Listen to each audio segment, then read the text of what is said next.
नमस्कार, news foundation देख रहे हैं और मैं हूं आपके साथ रंजन सिंह। अशोक चौधरी का कद बढ़ा दिया है मुख्यमंत्री नीतीश कुमार ने।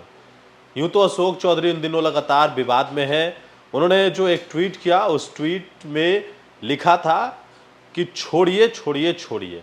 यहां तक ये चर्चा हुई कि नीतीश कुमार को मुख्यमंत्री कुर्सी छोड़ने के लिए कह रहे हैं अशोक चौधरी। लेकिन इस विवाद के बाद यह कहा जा रहा था कि अशोक चौधरी के ऊपर नीतीश कुमार कार्रवाई कर सकते हैं, कुछ और बड़ा फैसला ले सकते हैं।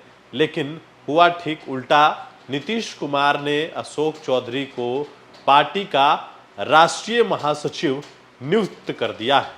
2 दिन पहले ही पार्टी के में शामिल हुए श्याम रजक को राष्ट्रीय महासचिव बनाया गया, तो उसके तुरंत बाद ही आज फिर से अशोक चौधरी को जो है वो मुख्यमंत्री नीतीश कुमार ने राष्ट्रीय महासचिव का पद पर उन्हें नियुक्त किया है। अशोक चौधरी लगातार इन दिनों विवाद में है। दरअसल उन्होंने जहानाबाद में भूमियारों पर किए गए टिप्पणी को लेकर वो काफ़ी विवाद में रहे, जिसके बाद पार्टी के कई नेताओं ने उनके खिलाफ मोर्चा खोल दिया। हालांकि उसके बाद जब मामला ठंडा हुआ तो फिर उन्होंने एक ट्वीट किया और उस ट्वीट में उन्होंने यह कहा कि जब कोई जिद करने लगे तो उसे छोड़ देना चाहिए। इस तरह की बातों के जो है उन्होंने जिक्र किया उस ट्वीट के माध्यम से, जिसके बाद फिर विवाद शुरू हुआ। हालांकि उसके बाद मंत्री अशोक चौधरी ने सफाई भी दी। उन्होंने कहा कि हम नीतीश कुमार को मानस पिता मानते हैं, तो हम उनके बारे में कुछ भी कैसे कह सकते हैं। उन्होंने यह भी कहा कि जिसका जो नज़रिया होता है वो उसी नज़रिए से देखता है। श्याम रजक को भी पार्टी का राष्ट्रीय महासचिव नियुक्त किया गया।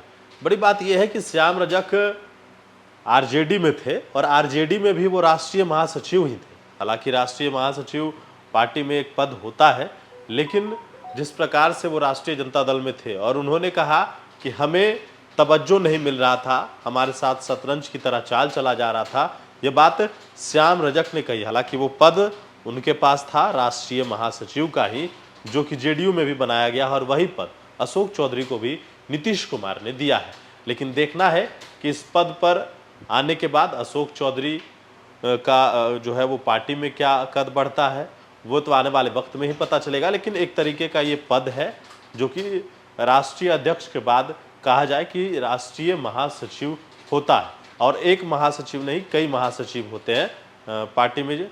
और उसी प्रकार से राष्ट्रीय जनता दल में भी श्याम रजक थे जो कि जेडीयू में बने, और उसी पद पर अशोक चौधरी को भी नीतीश कुमार ने नियुक्त किया है। अब देखना है कि क्या इस पद पर बैठाने के बाद क्या नीतीश कुमार अशोक चौधरी के ऊपर किसी प्रकार की कोई और पद देंगे या फिर वापस लेंगे, ये तो आने वाले वक्त में पता चलेगा। लेकिन फिलहाल जो अपडेट है हम आप तक पहुंचा रहे हैं न्यूज फाउंडेशन के साथ। नमस्कार।